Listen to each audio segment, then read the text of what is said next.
This is our first video on YouTube, and my name is Amina. And my name is Toba.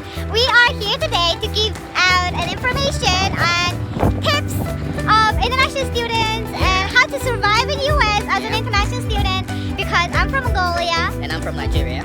And we're both International students. So you're getting first-hand tips from those that have been there, done it, and conquered. Exactly. So subscribe if you want more information as an international student. Also, if you want to know how to apply to universities and what the admission process is like, so we can give you a real experience, knowledge, and tips and guidance. All right, see ya. Bye.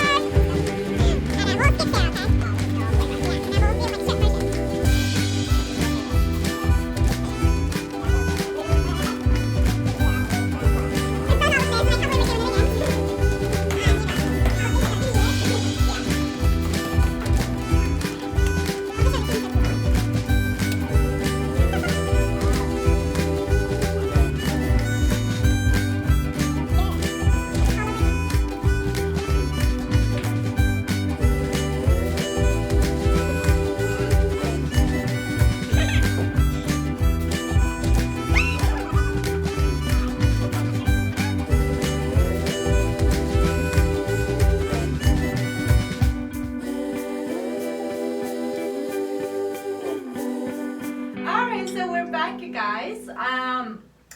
So because we're both international students, as we said earlier, Toba, would you like to tell us about how was your admission process? How did you start planning for your university to come to US? Oh yeah, I remember when I was checking for universities to come study in the United States. I checked for several schools. I mean, I think that might even be the most difficult part. Yeah. When you're checking several schools, and until I found American National University where I decided to go, and then I noticed that all the schools, they have something in common. Right. They all require the same document, basic documents to process your enrollment for admissions. And that is why we're here this morning to tell you some of that. What do you think? Was it the same with you? Yeah, it was pretty much the same. I did not apply to many universities, in fact, but I was considering number of universities. But like you said, I also noticed how the documents that I have prepared were also be applicable for any of the universities, because the documents that we were asked to provide were very general. So today, we're going to be telling you and talking to you about some of these basic documents that every university in the United States requires to process an admission for any program. These documents might vary by the program you're enrolling for, but they are basic documents that all these colleges require. So I'll let Amina start with the very first one. Thank you. But so I'm sure at the point where you are ready to apply or start your enrollment process, I'm sure you've already chosen the university that you want to go to, and I'm sure you've chosen your program. So I would always suggest the students to, get yourself familiar with the website and see where your program information is on their website, and see where you can find tuition information and etc. But the first point and first document, well, it's not really a document, but first step for you to start your enrollment process is your application. And applications are always on the website of that certain university. And there tend to be two different applications on the website. There will be one for domestic American students and then a separate application for international students. So I did see that many of my friends or the students that I've been working with tend to fill out an application without acknowledging that that application was supposed to be for domestic students. But make sure to choose the application for international students. Of course, in order to start that, you would have to sign up first with your email address and your personal information and may ask you. And a lot of the documents that me and Toba are going to be talking about, if you have them ready, make sure to save it on your computer in PDF. PDF. Right? Yeah, that's the best way. In PDF. documents one by one, not your passport or not bunch of documents in all one together folder. in one.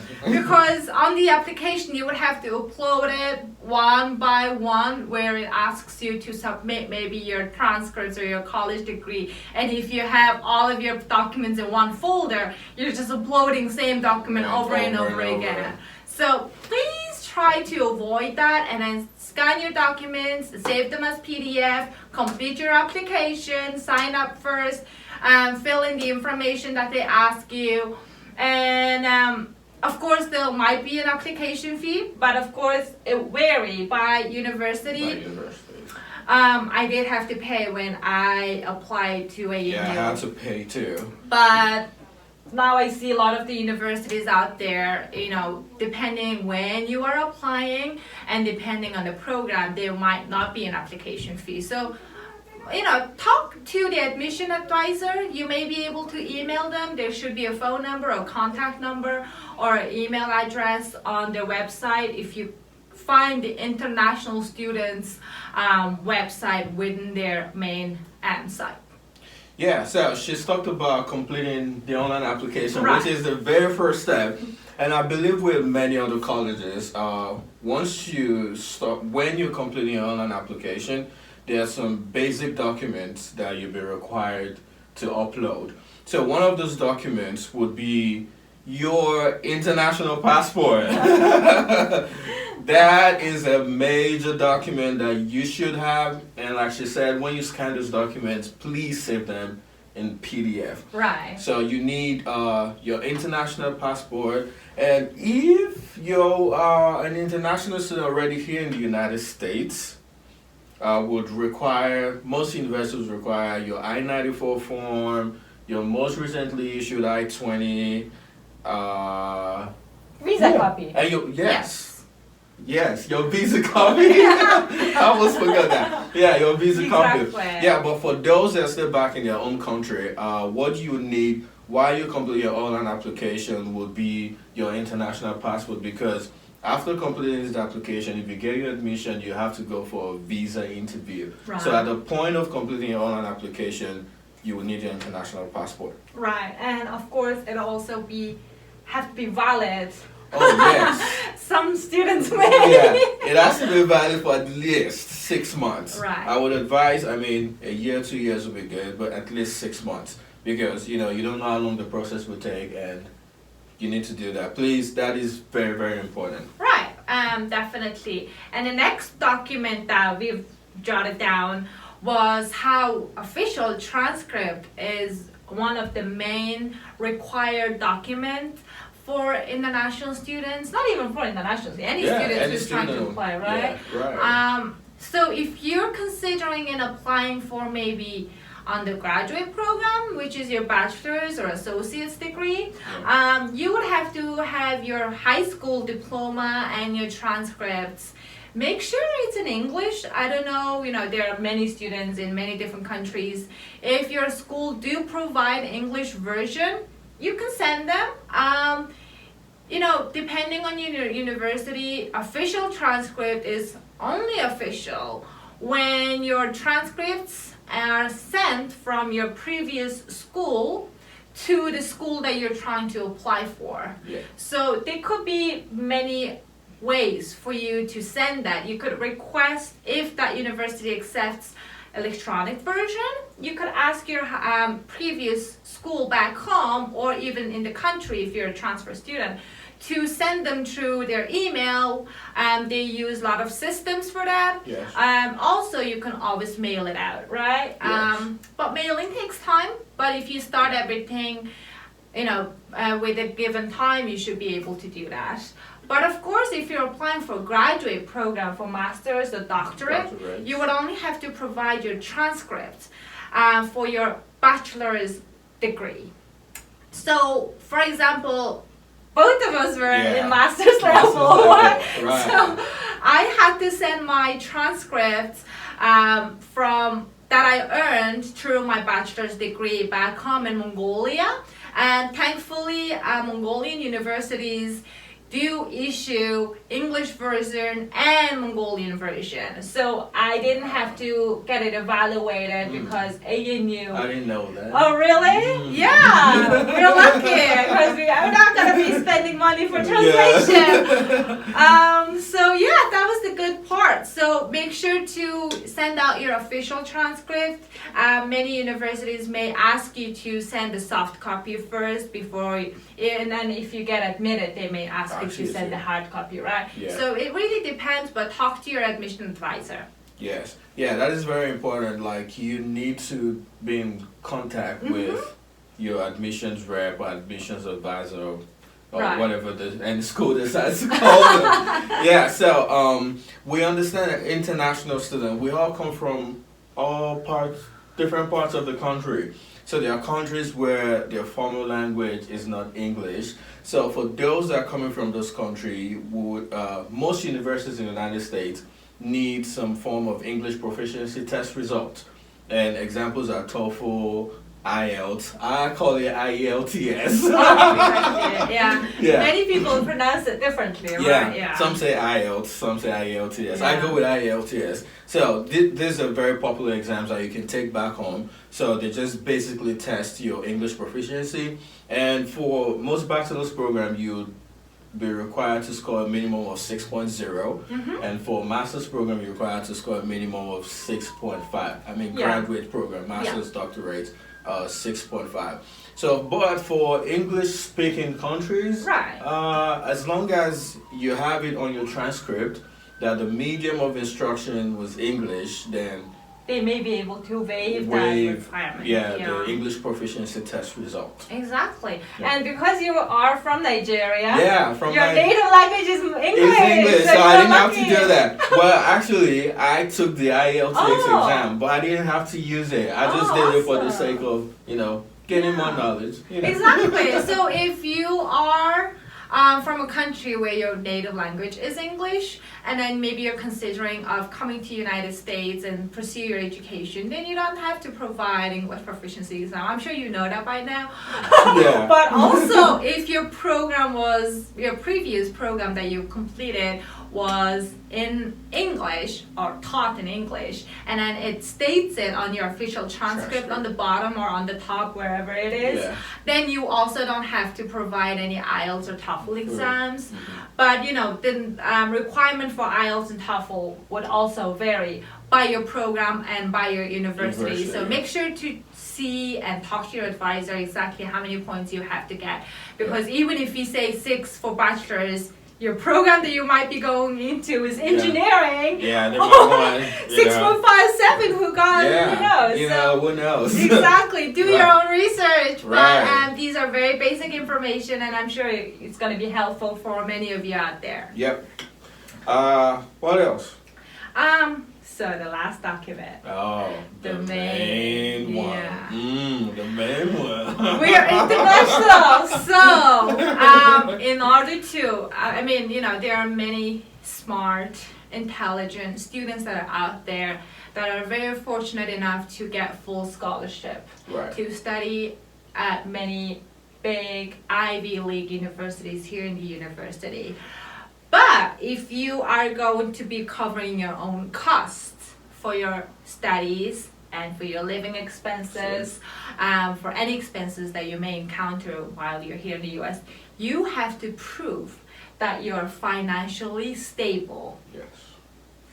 So, in order to do that, the last document that is very important for international students is to provide financial documents.